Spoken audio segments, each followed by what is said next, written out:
Good afternoon guys. By the way, this is Lumart. Gusto ko lang ipakita sa inyo kung paano namin gawin yung mga t-shirt na pinuprint namin. So, ito yung mga ipiprint natin ngayon. Bali, 1, 2, 3, 4 pieces lang ipiprint natin, mga sample lang. Ito, para sa waffle polo shirt natin. Tapos, ito naman para sa kumpare kong si Che. Dahil sa Monday, pupunta kami Bataan sa lugar nila and may miming kami with tropang Alacors. You know, shout out. Then, next naman, ito para sa hoodie na jacket.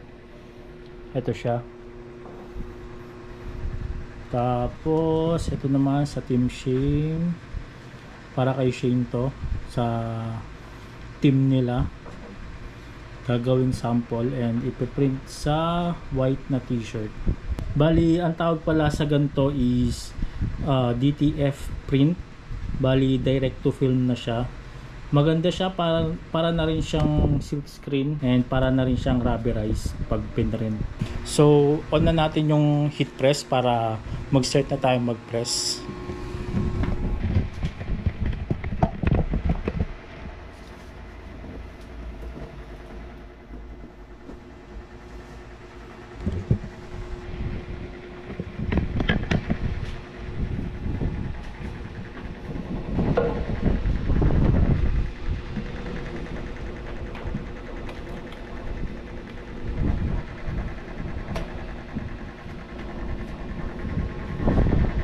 Bali, kung makikita nyo dyan yung out tsaka yung itong work, so dapat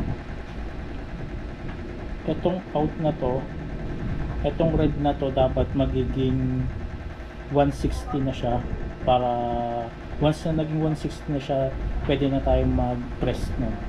Tapos ito naman yung timer kung ilang seconds mo siyang ipipress. So, pag ganyan na, pwede na siya. Pwede na tayong mag-start mag-press.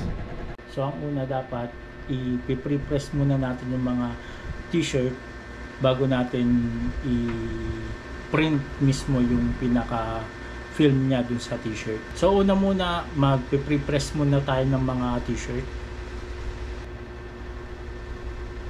Pre-press muna natin siya para matanggal yung mga alikabok or kung ano man yung nasa t-shirt bago tayo mag-print.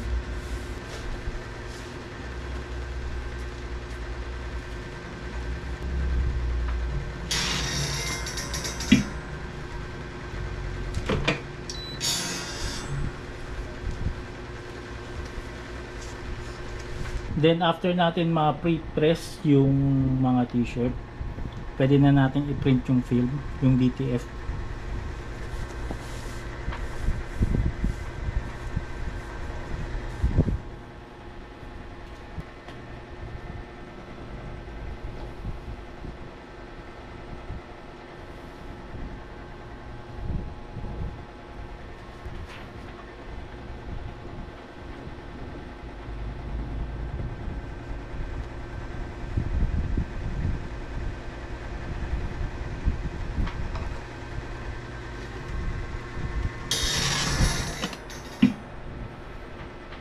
Then pagka-press natin dito, bali 10 seconds na siya. 10 seconds na natin siyang i-press.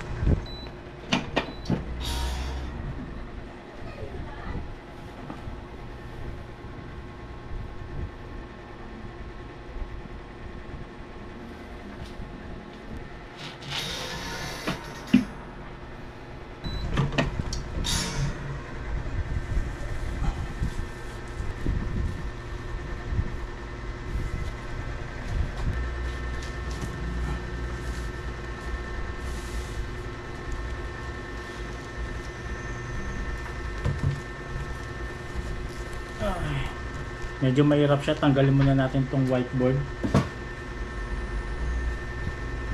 Then, tsaka natin ilagay yung polo.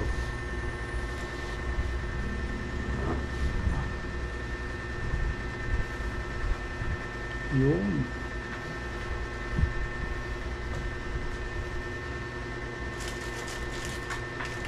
Pag mga polo shirt pala or mga polo, nilalagyan namin ng ganito. Yan. Parang nilalagyan namin ng palaman sa loob. Kasi hindi siya dumidikit eh.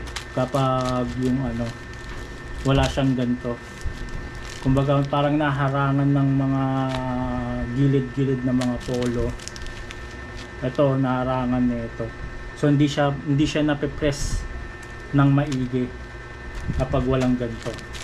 So dapat medyo nakaangat ng konti yung pagpepresan na tela.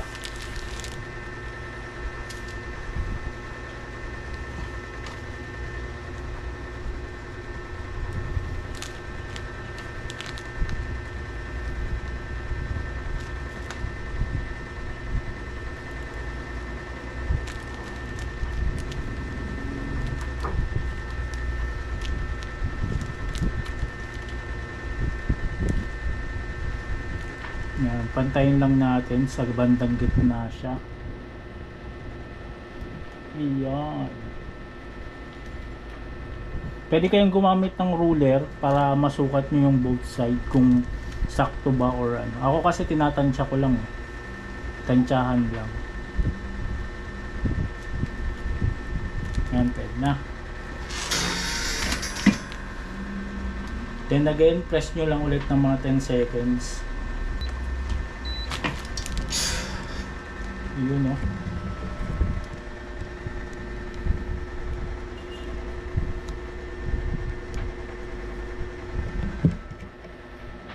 Bali itong design na to ginawa ko lang. Well, di ko naman ginawa from the scratch. Tamang kopya-kopya lang ako sa Google tsaka sa Pinterest.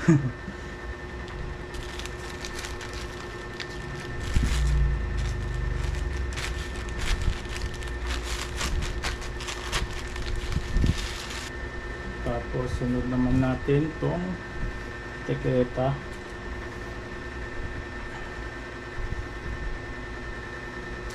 Yan din yung gamitin natin. So pag mga maliliit na print, ito yung ginagamit ko para medyo nakaangat yung tela. Tulad nito, may mga ganito kasi hindi siya masyadong napipress kapag parang nahaharangan ng mga makakapal na tela. Kaya pala ako nagpiprint ng mga ganito is for our brand, Blackwork Clothing, na soon i-open na rin namin. Pero hindi pa ngayon. Tamang ano pa lang kami. Tamang try. And I hope next year ma-open na namin. Sana.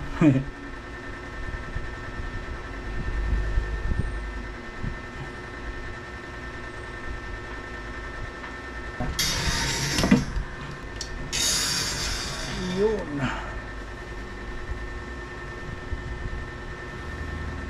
Solid. Next naman natin is itong hoodie natin, hoodie jacket.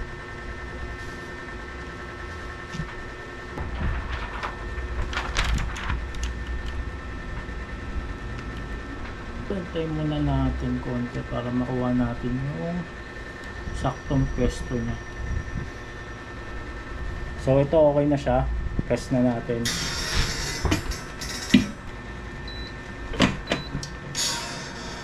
Na natin siya. Next naman muna natin is yung front naman.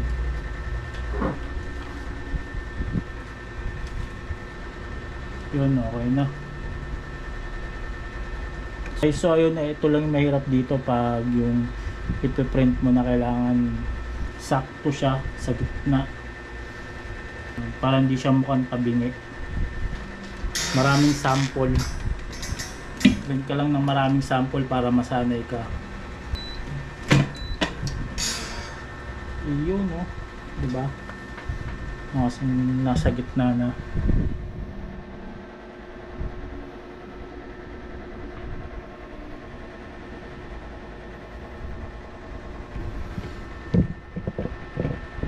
Tapos last.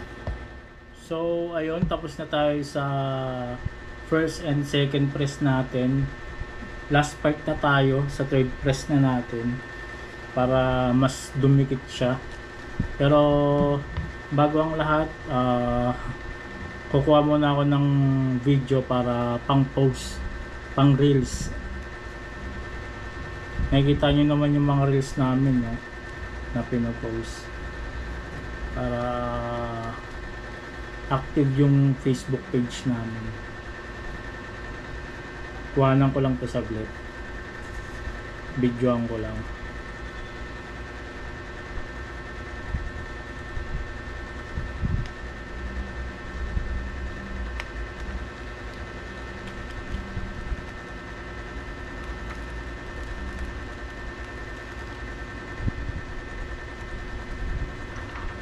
So yun, second press na natin para mas dumikit siya lalo. Bali, pe-press lang natin siya ng mga tanas, bulunan pa ako ng mga 5 seconds lang para mas makapit yung DTM, mas makapit ang pagsasama nilang dalawa. Okay, doon lang, 5 seconds lang, tapos yun, okay na siya.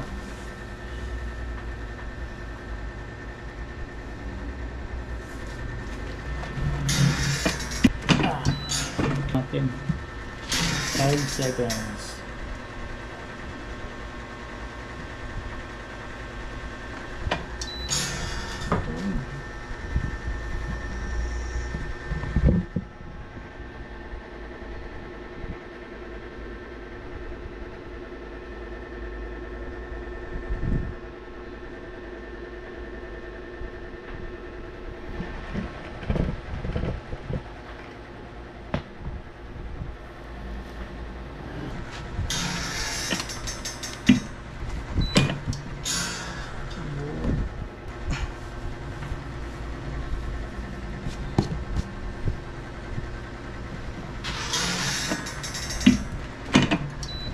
And last, pag mga ganyang last na, pinapatay ko na yung heat press kasi last press naman na para hindi sayang sa kuryente.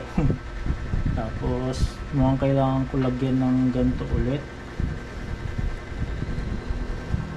para umapit siya. Ayan.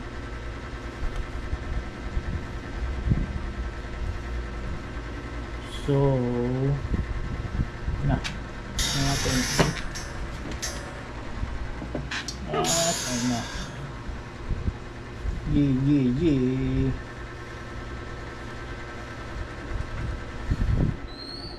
So that's it. If nagustuhan nyo tong video na to, please subscribe to my YouTube channel and paki-follow na rin yung page namin sa Blackboard Printing. Ilalagay ko dyan yung link sa baba. Thank you for watching. See you on my next video. Ciao.